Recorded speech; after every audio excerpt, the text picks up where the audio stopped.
నమస్తే. కాంగ్రెస్ పార్టీ అధికారంలోకి సంవత్సరం అయిపోయిన సందర్భంగా మొన్న మనం రీసెంట్గా చూస్తున్నాం తెలంగాణ తల్లి విగ్రహ స్థాపన కూడా చేసింది.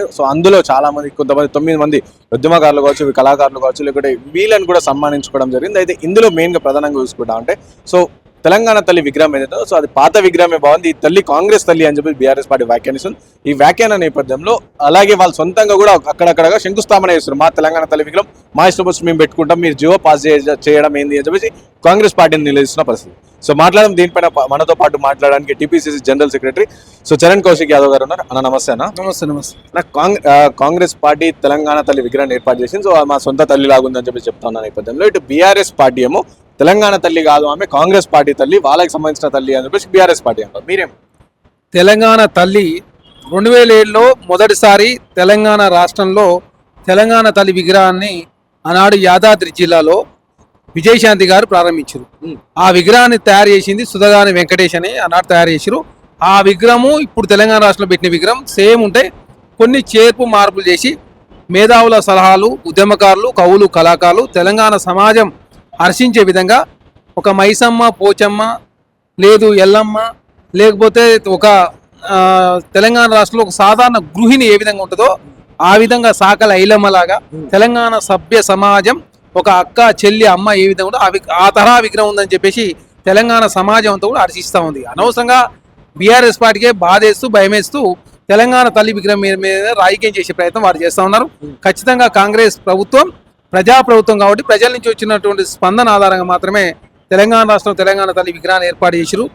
అదే కాకుండా 2009లో కేసీఆర్ గారే తెలంగాణ తల్లి విగ్రహాన్ని రూపురేఖలు మార్చింది ఆయనే మార్చి వాళ్ళ కొడుకు అంటూ కేటీఆర్ గారు అలీని మార్చడం చూసినాం కానీ తల్లిని మార్చడం చూడని చెప్తా ఉన్నాడు. ఫస్ట్ మీ అయ్యకు పోయి చెప్పు, నువ్వే ఈ దుర్మార్గాలు పాల్పడవు, అలీని మార్చడం చూసినా కానీ తల్లిని మార్చడం చూడలేదు, ఆ తెలంగాణ తల్లి విగ్రహాన్ని మార్చింది నువ్వే అని చెప్పేసి మీ అయ్యని అడిగితే బాగుంటుంది. మా కాంగ్రెస్ పార్టీ ముఖ్యమంత్రి రేవంత్ రెడ్డి గారిని అడిగితే ఎట్లా? ఫస్ట్ కేసీఆర్ గారే మార్చిండు. తర్వాత తెలంగాణ సమాజం ఏ విధంగా ఉండాలని చెప్పి కోరుకుందో 2007 తరహా విగ్రహాన్ని తీసుకొచ్చి కాంగ్రెస్ ప్రభుత్వం తెలంగాణ తల్లి విగ్రహాన్ని ఏర్పాటు చేసింది. ఈ 10 సంవత్సరాల కాలం పాటు తెలంగాణకు తల్లి లేదు, తెలంగాణకు ఒక పాట లేదు, తెలంగాణకు అస్తిత్వం ఉండాలని చెప్పి అన్నాడు టీజీ కోసం పోరాటాలు చేస్తే టీజీ ప్లేస్లో టీఎస్ పెట్టింది మీరే. కాబట్టి కాంగ్రెస్ సమాజం అంతా కూడా కాంగ్రెస్ ప్రభుత్వం అస్తిత్వం ఉండాలని కోరుకుంటా ఉంది, ప్రజాస్వామ్యం ఉండాలని కోరుకుంటా ఉంది. దానిలో భాగంగా కాంగ్రెస్ ప్రభుత్వం పనిచేస్తూ ఉంది. అంటే ఇది టీజీటీఎస్ కావచ్చు, లేకపోతే ఎంబ్లం మార్చడం కావచ్చు, లేకపోతే విగ్రహాలు తెలంగాణ తల్లి విగ్రహం మార్చడం, ఇవే అడిగినామా మేము? మీరు 6 గ్యారెంటీలు ఇచ్చారు, ఫస్ట్ అవి అమలు చేయండి అని చెప్పి బీఆర్ఎస్ పార్టీ నాయకులు మీరెవరే అడిగటానికి? మేము హామీ ఇచ్చినాం, నీళ్లు, నిధులు, నియామకాలు, అస్తిత్వం, ప్రజాస్వామ్యం ఉండాలని చెప్పి కాంగ్రెస్ ప్రభుత్వం ఆనాడు మేము మేనిఫెస్టోలు పెట్టిన విధంగా ప్రజాస్వామ్యం అంటే ఇందిరా పార్క్ దగ్గర ధర్నా ప్రారంభించినాం. ప్రగతి భవన్ ప్లేస్లో పూలే ప్రజాభవన్ ఏర్పాటు చేసుకుని అక్కడ ప్రజావాణి జరుగుతూ ఉంది మంగళవారం, శుక్రవారం రోజు. ఇప్పటివరకు 80,000 అప్లికేషన్లు వస్తే 27,000 అప్లికేషన్లు పరిష్కరించారు. ఇంకా 30,000 చిల్లర వైట్ రేషన్ కార్డు కావచ్చు, పెన్షన్ సంబంధించి ఉన్నాయి. అందులో 4,000 ప్రభుత్వ ఉద్యోగులకు సంబంధించి కూడా సమస్యలు పరిష్కరించే ప్రయత్నం ప్రభుత్వం చేసింది. ధరణి కావచ్చు, అదేవిధంగా హెల్త్ సంబంధించి ఇష్యూస్ వస్తే ఇమీడియట్లీ అదే రోజు పరిష్కరించే ప్రయత్నం రాష్ట్ర ప్రభుత్వం చేస్తూ ఉంది. ఖచ్చితంగా కాంగ్రెస్ ప్రభుత్వం అస్తిత్వ విషయంలో టీఎస్ ప్లేస్లో టీజీ, అందశ్రీ గారి గీతం తెలంగాణ గీతంగా, సాకల ఐలమ్మ గారి పేరు మీద యూనివర్సిటీ, సాకల ఐలమ్మ గారి వర్ధంతి జయంతి తెలంగాణ రాష్ట్రం నిర్వహిస్తా ఉన్నాం, గద్దర్ గారి వర్ధంతి జయంతి నిర్వహిస్తా ఉన్నాం, దొడ్డి కొమరయ్య వర్ధంతి జయంతి నిర్వహిస్తా ఉన్నాం. వారి పేరు మీద నిన్న భవన్ ఓపెన్ కావడం జరిగింది. అదే కాకుండా నంది అవార్డులు కూడా గద్దర్ గారి పేరు మీద ఇస్తుందంటే ప్రజా ప్రభుత్వంలో అస్తిత్వం ఉండాలని చెప్పి కాంగ్రెస్ ప్రభుత్వం కోరుకుంటుంది. ఆ దిశగా అడుగులు పడుతూ ఉంది. ఇంకోటి మన తెలంగాణ తల్లి విగ్రహ ఆవిష్కరణ రోజు 9 మంది కళాకారులు, కవయిత్రులు వీళ్ళందరినీ కూడా పురస్కరించుకొని కేవలం ఆ 9 మంది ఉన్నారు, ఇంకా చాలా మంది ఉన్నారు, వాళ్ళ పరిస్థితి ఏంది అని చెప్పి కూడా ఒక వాదన. ఇప్పుడు కవులు, కళాకారులకు సంబంధించి ఎవరైతే సమాజంలో అగ్రగామిగా ఉంటారో వారికి ప్రభుత్వము ఒక సదుద్దేశంతో 9 మందిని గుర్తించింది. దానిలో తన మన అనే భేదమే లేదు.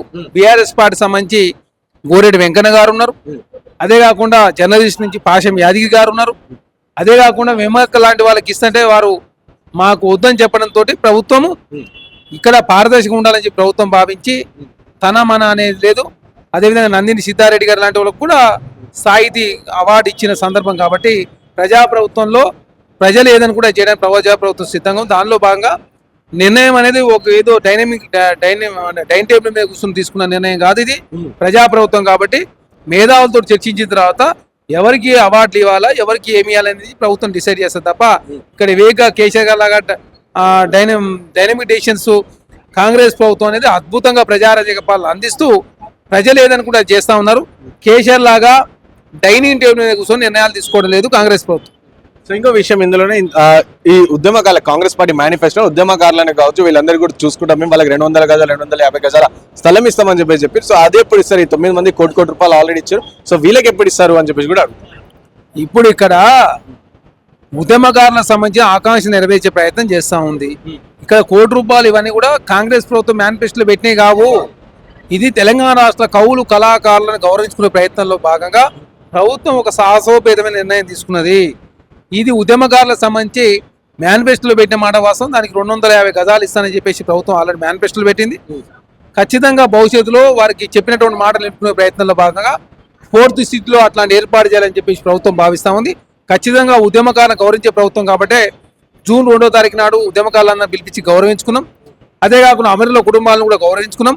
తెలంగాణ రాష్ట్రంలో కవులు కళాకారులను గౌరవించుకున్నాం.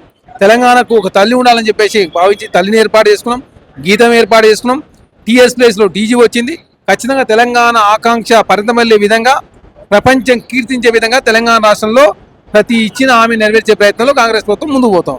ఇంకోటి ఇంత ముందు వివేకానంద గారు సో టీపీసీసీ అధ్యక్షులైన మహేష్ కుమార్ గౌడ్ పైన కొన్ని వ్యాఖ్యలు చేశారు. సో దాని సీఎం రేవంత్ రెడ్డి టీపీసీసీ అధ్యక్షునికి అపాయింట్మెంట్ ఇస్తలేదని కొన్ని అనుచిత వ్యాఖ్యలు చేయడం. సో దీని ఎట్లా వస్తుంది? మహేష్ కుమార్ గౌడ్ గారికి అపాయింట్మెంట్ ఇచ్చారు కాదు, మహేష్ కుమార్ గౌడ్ గారే చాలా మందికి అపాయింట్మెంట్లు ఇప్పిస్తుండే ముఖ్యమంత్రి గారితో. స్వయంగా ముఖ్యమంత్రి గారితో అన్నిత్యం మాట్లాడే వ్యక్తి మహేష్ కుమార్ గౌడ్ గారు.